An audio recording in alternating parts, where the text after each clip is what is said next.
Assalamualaikum warahmatullahi wabarakatuh. Selamat datang pada perkuliahan Kimia Organik 1 di minggu ke-7.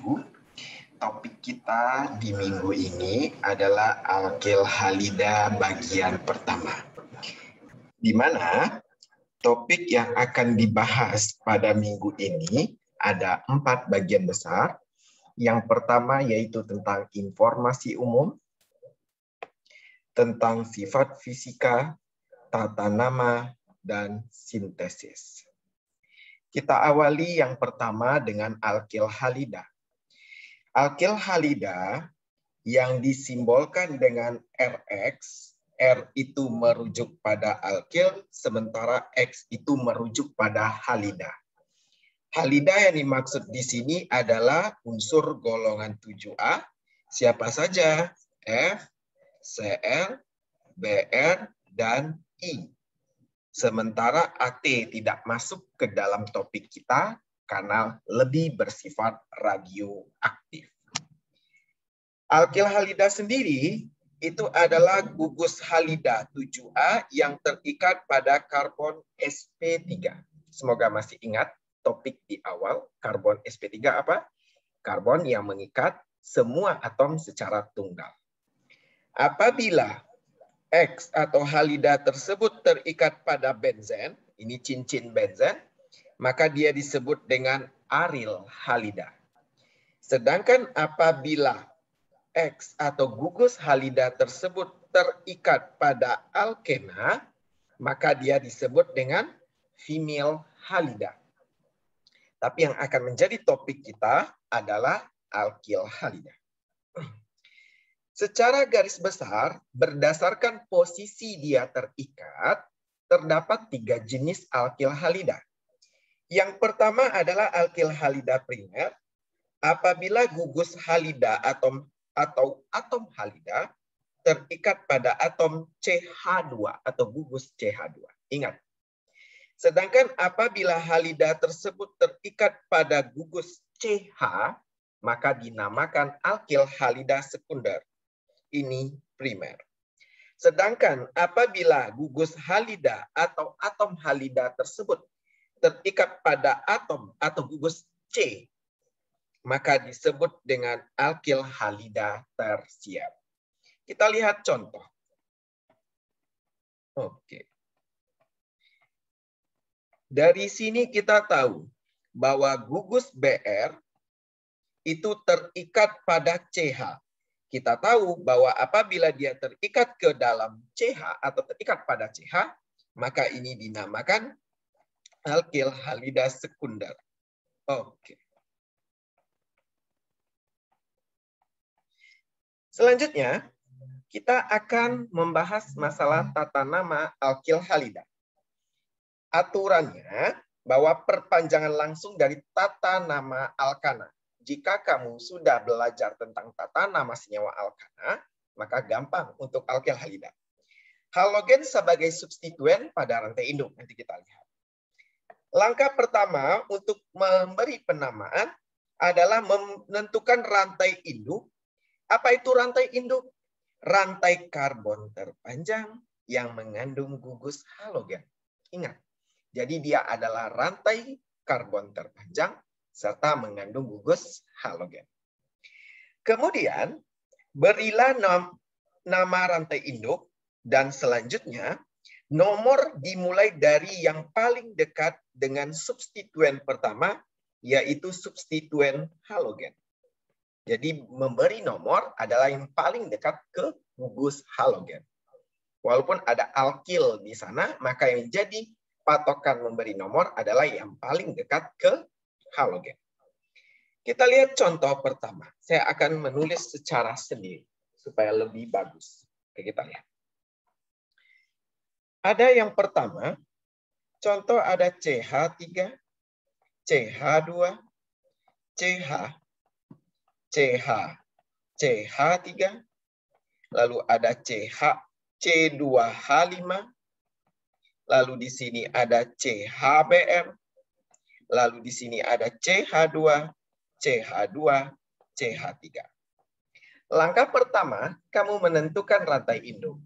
Oke, carilah rantai karbon terpanjang yang mengikat gugus halida. Ini adalah halidanya. Maka silakan dicari karbon terpanjang sehingga kita akan memperoleh ini adalah karbon terpanjang. Selanjutnya, ini adalah cabang. Karbonnya satu, maka disebut metil. Bagus. Ini adalah cabang karena dia ada 2 karbon, C2, maka disebut etil. Ini adalah bromo sebagai halida. Memberi nomor adalah yang paling dekat ke halida, bukan ke cabang pertama. Oke, ingat ya. Patokanlah adalah halida. Siapa halidanya? Br. Kalau dari kiri, BR pertama nomor 1, 2, 3, 4, 5. Sementara kalau dari kanan, 1, 2, 3, 4. Maka memberi nomor adalah dari kanan. Ini kemudian 5, 6, 7, 8. Selanjutnya baru kita beri nama. Apa pemberian namanya? Adalah alkil dulu, baru diikuti dengan alkana. Alkil dan halida. Ada bromo, ada B, ada etil, dan ada metil. Siapa abjad yang dahulu? B, bromo. Betul. Di nomor berapa bromo? 4. Maka 4 bromo. Selanjutnya setelah B, siapa abjad berikutnya? E. Di nomor berapa? 6. Betul. 6 etil. Selanjutnya M. Di nomor berapa? 5 metil. Ada berapa C-nya? 8. Berarti oktan diakhiri ana karena dia masih sp3. Maka oktana. Maka nama senyawa ini adalah 4 bromo, 6 etil, 5 metil, oktana. Kita lihat contoh kedua. Ini ada CH3, CH, CH2, CH3. Kemudian ada CH. Di sini ada CH3. Lalu ada Cl, Cl, CH, C2H5, CH2, CH3. Maka langkah pertama, kamu menentukan rantai karbon terpanjang. Oke, ini dia. Betul? Silakan dihitung sendiri. Berilah nomor yang paling dekat ke alkil. Ini adalah siapa? Metil. Betul. Ini apa? Metil. Betul. Ini siapa? Kloro. Kalau untuk mengabjadkan nanti chloro. C-nya. Ini siapa? Etil. Berarti yang jadi patokan kloro untuk memberi nomor. Coba kita lihat.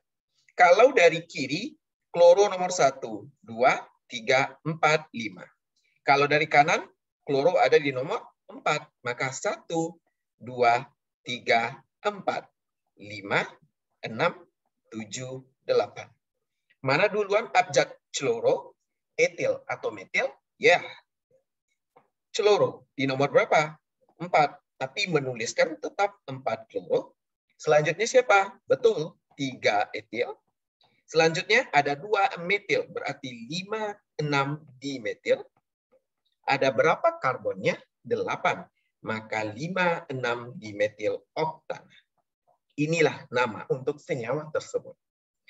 Sekarang, silakan kamu kerjakan secara individu dan mandiri pemberian nama senyawa berikut. Yang pertama,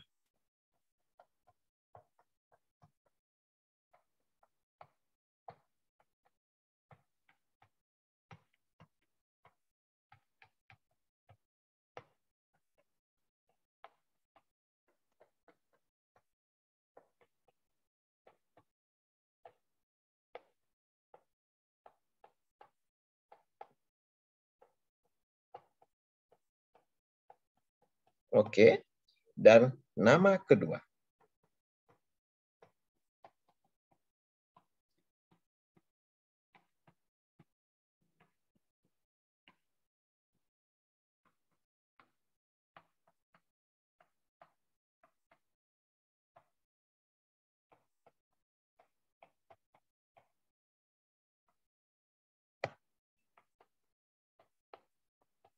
Kamu bisa men-skip video ini selama mengerjakan latihan ini. Setelah kamu selesai mengerjakan latihan ini, baru dilanjutkan video ini. Baiklah, kamu dianggap telah melakukan pemberian nama dari senyawa tersebut. Sekarang kita melanjutkan terkait dengan sifat fisik alkana atau alkyl halida, Yang pertama, bertambahnya MR. Ingat, penambahan bobot molekul atau MR, itu disebut MR, akan meningkatkan titik didih dan titik lebur dari senyawa alkyl halida. Artinya, semakin banyak jumlah karbon pada senyawa alkyl halida, maka itu akan meningkatkan titik didihnya. Selanjutnya, kerapatan alkyl halida cair lebih tinggi dibandingkan senyawa organik lain. Jadi kerapatannya lebih tinggi dibandingkan senyawa organik lain. Seperti kloroform itu akan tenggelam dalam air karena densitasnya lebih besar dibandingkan air. Kita tahu bahwa kloroform ini adalah senyawa alkyl halida yang memiliki densitas atau kerapatan lebih tinggi, maka dia akan ada di lapisan bawah. Maka mostly dengan senyawa organik lain, alkyl halida akan ada di bagian bawah dan senyawa organiknya ada di bagian atas karena kerapatannya lebih kecil. Oke. Alkyl halida seperti kita pernah bahas itu tidak dapat membentuk ikatan hidrogen dalam air.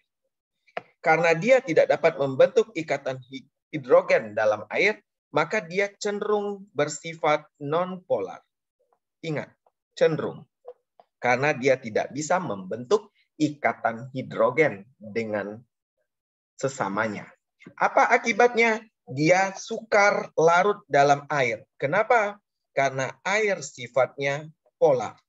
Seperti yang kita tahu, konsepnya like dissolve like, yang sesama akan saling melarutkan. Karena alkyl halida cenderung bersifat non-polar, maka dia akan lebih mudah larut dalam pelarut non-polar.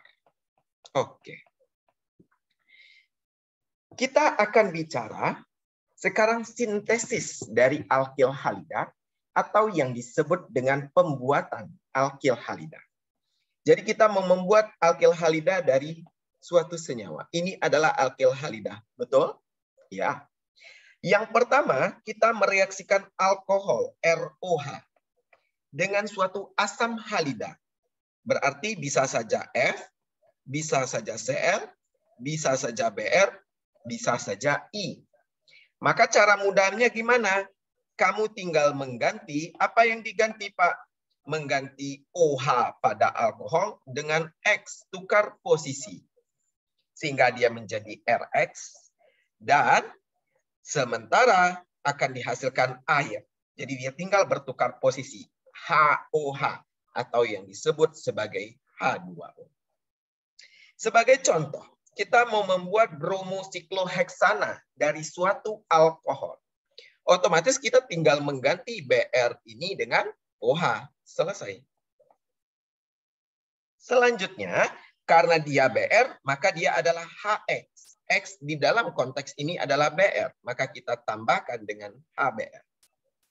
Sehingga tinggal mengganti OH dengan Br menjadi bromosikloheksana. Dan H akan bergabung dengan OH membentuk H2O. Saya berikan contoh lain. Sintesisnya. Kita lihat. Sarankan sintesis senyawa berikut dari alkohol.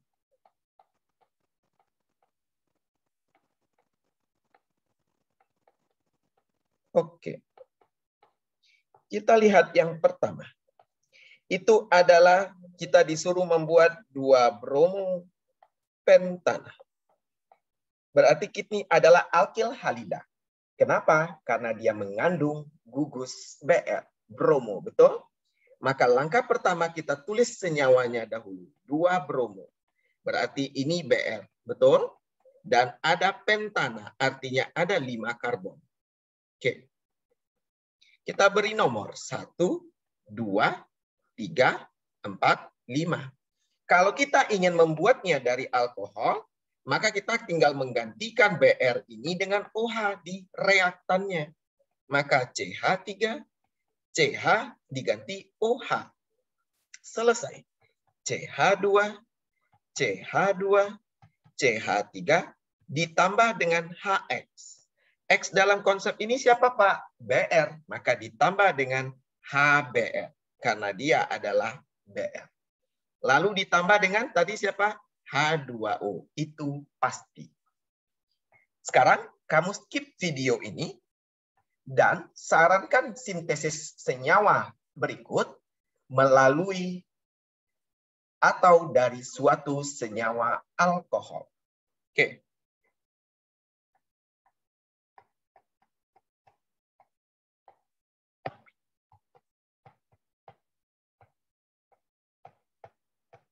Ini adalah latihan mandiri. Silakan di-skip dulu videonya. Kamu tulis reaksi pembentukan 2-metil 3-kloroheptana dari suatu alkohol. Oke. Selanjutnya, itu adalah sintesis yang pertama dari alkohol.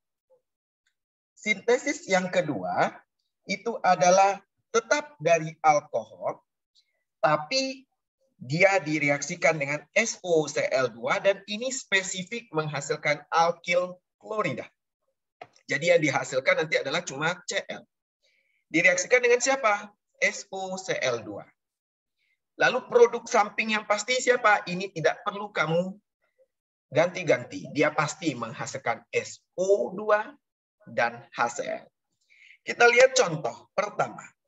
Sintesislah senyawa 2-kloropentana dari suatu alkohol. Ini adalah 2-kloro. 1, 2, 3, 4, 5. Oke. Berarti kamu tinggal mengganti gugus Cl-nya dengan OH. Udah. Selesai. Kemudian pasti ditambahkan dengan SOCl2. Dan hasil sampingnya pasti SO2 dan HCl. Saya berikan contoh beserta dengan mekanismenya. Kita lihat. Perhatikan penjelasan saya berikut. Contoh, sarankan dan tuliskan mekanisme sintesis 2-metil 3-bromo heksana dari suatu alkohol dan SOCl2. Maka langkah pertama, kita tulis dulu 2-metil CH3, CH, CH3, ini nomor 1, nomor 2, kloro di nomor 3, berarti bromo di nomor 3, 4, 5, 6. Oke, nomor 3, 4, 5, 6. Maka mudah, ini lagi-lagi diganti dengan OH. Maka untuk meramalkannya, oh salah ya, ini pasti harus kloro. Saya salah.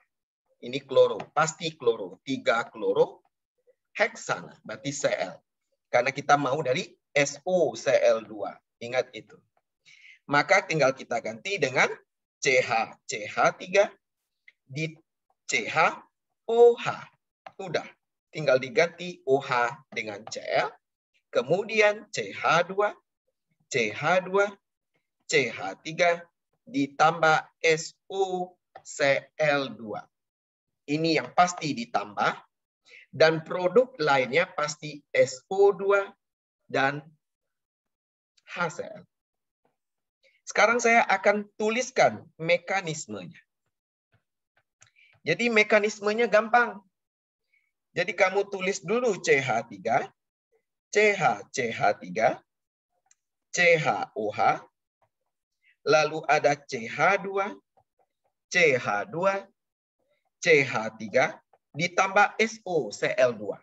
SOCl2 strukturnya seperti ini. Ingat, saya sudah menjelaskan dengan baik-baik. Perhatikan. Ikatan rangkap antara S dan O pergi ke O, sehingga ini bermuatan parsial negatif, masih ingat? Dan S parsial positif. Kemudian O-nya ini OH akan menyerang S. Sampai sana paham? Oke. Maka akan terbentuk CH3, CH, CH3, CH, kemudian CH2, nanti saya lanjutkan ke bawah, CH2, CH3, di sini ada O, ada H, lalu dia berikatan dengan S. Betul tidak? O negatif. Kenapa negatif, Pak? Karena tadi ikatan rangkap pindah ke O. Kemudian di sini ada Cl, ini ada Cl. Oke. Selanjutnya bagaimana, Pak? Selanjutnya, O tidak stabil, maka ikatan itu kembali menjadi rangkap disertai dengan lepasnya satu Cl. Oke. Sehingga dia akan menjadi CH3, CH, CH3, CH, CH2, CH2, CH3. Lalu di sini ada O. O bermuatan positif. Kenapa di sini? Karena O maksimal mengikat 2. Ini sudah 3 yang diikat oleh O. Ingat itu. Bermuatan positif. Kemudian di sini ada S. Di sini ada O dan Cl. Paham sampai di sana? Kalau tidak, ulang lagi penjelasan saya. Kemudian, ikatan antara O dengan C itu akan pergi atau membentuk rangkap. Dan saat yang sama Cl lepas.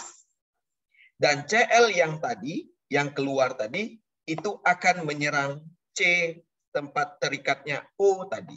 Sehingga akan menjadi CH3, CH, CH3, CH, Cl, udah. CH2, CH2, CH3. Ditambah dengan SO2 dan HCl. Ini dia. Jadi proses masuknya Cl. Tolong diulang lagi prosesnya. Oke. Sebagai bahan pemantapan untuk kamu, sarankan sintesis dan mekanisme.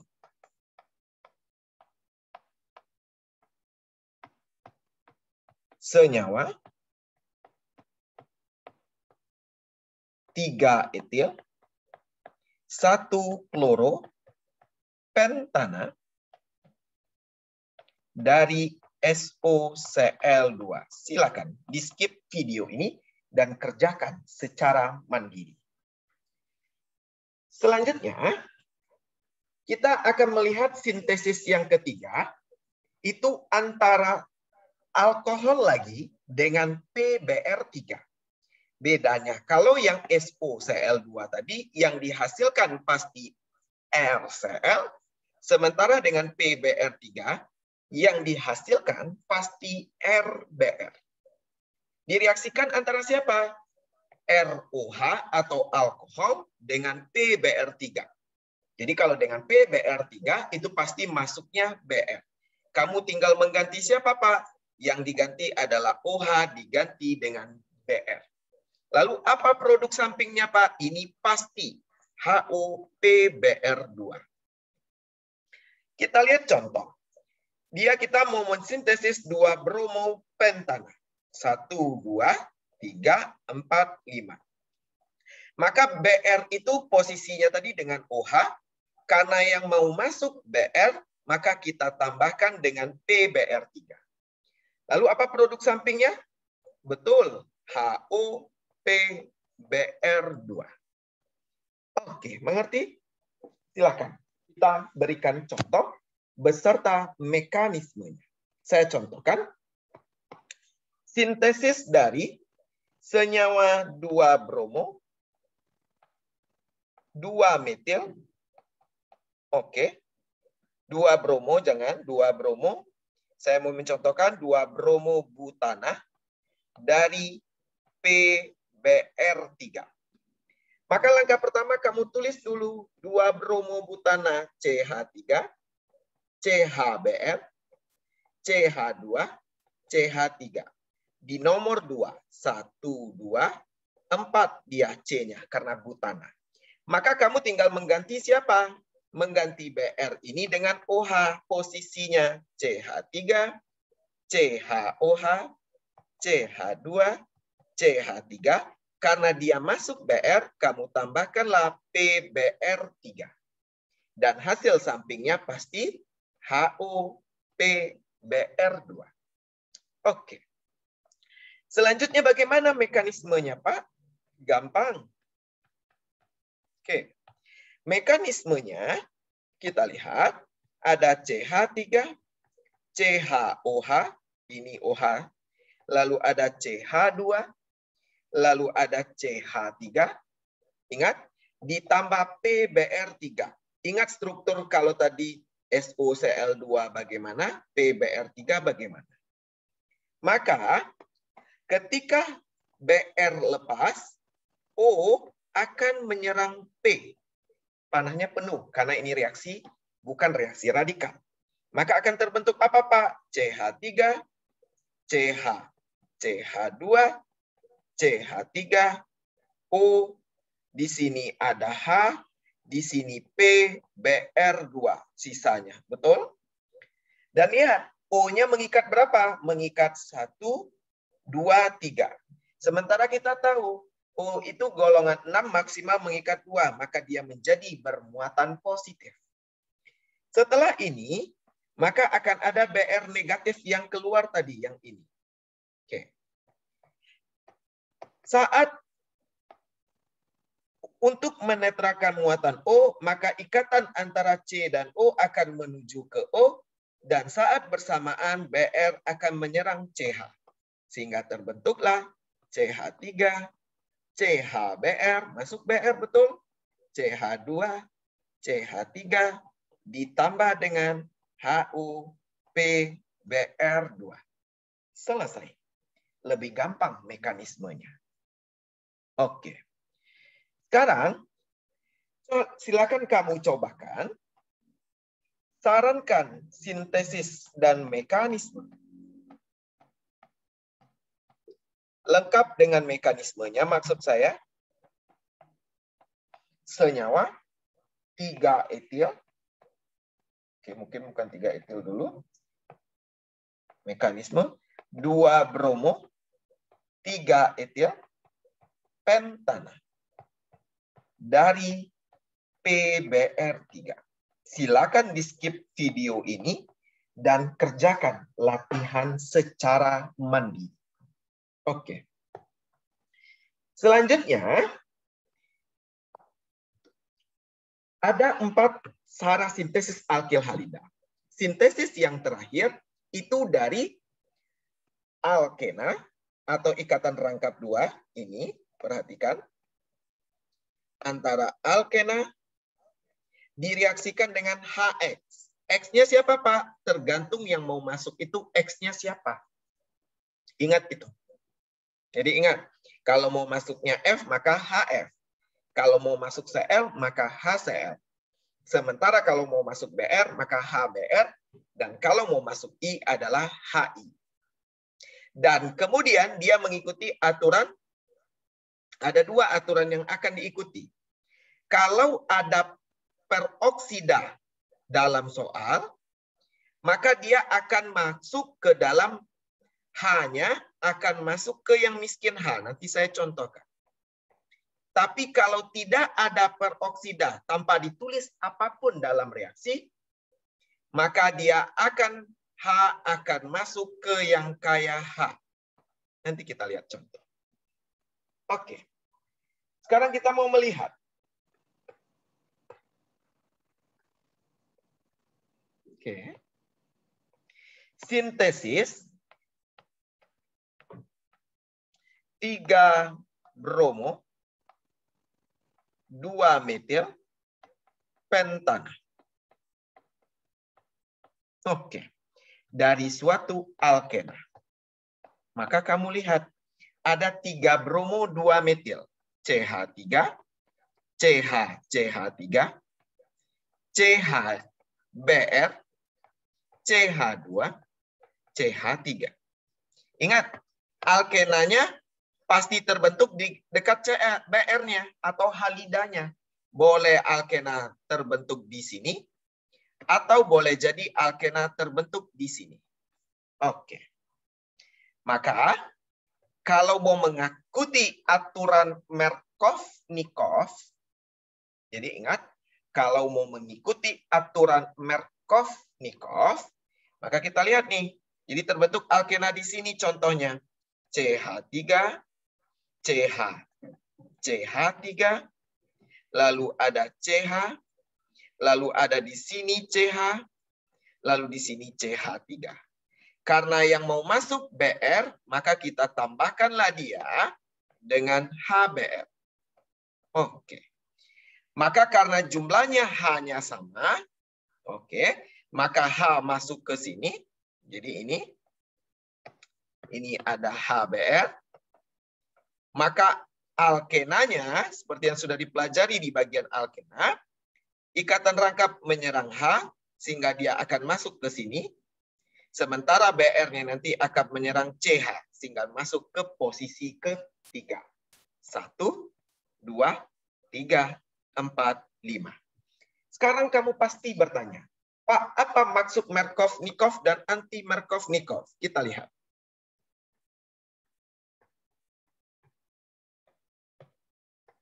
Saya jelaskan.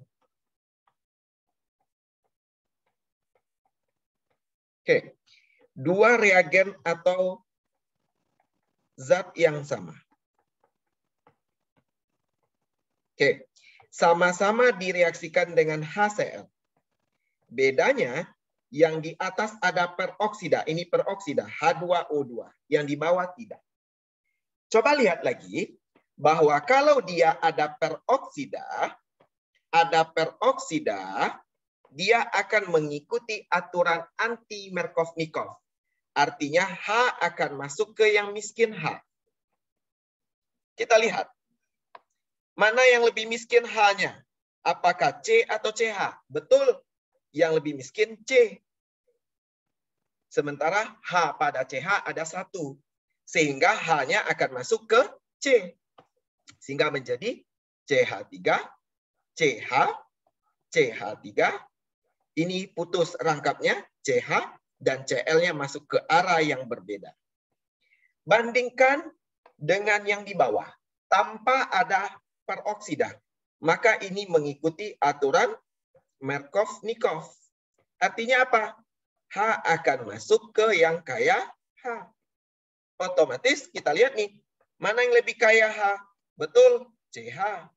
Maka H ini akan masuk ke CH.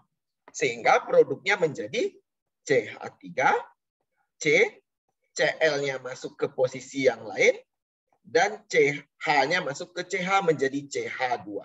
Beda produk yang di atas dengan yang di bawah. Perhatikan bahwa kalau ada peroksida, maka H akan masuk ke yang memiliki H lebih sedikit atau yang lebih miskin H. Sementara kalau dia tanpa peroksida, H akan masuk ke yang kaya H atau disebut mengikuti aturan Markov-Nikov. Coba selesaikan reaksi ini.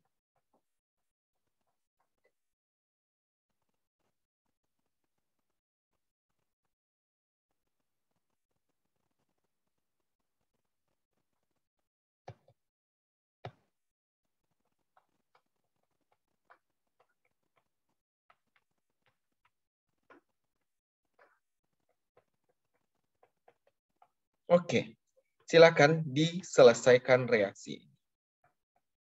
Dengan senyawa yang sama, bedanya di atas tanpa adanya peroksida, sementara di bawah saya beri peroksida. Silakan. Oke, demikianlah pertemuan kita pada minggu ke-7 ini. Silakan kerjakan tugas pada halaman terakhir PPT atau PowerPoint, dan kemudian silakan kamu kumpulkan ke dalam e-learning sesuai dengan waktu yang telah terdapat di e-learning.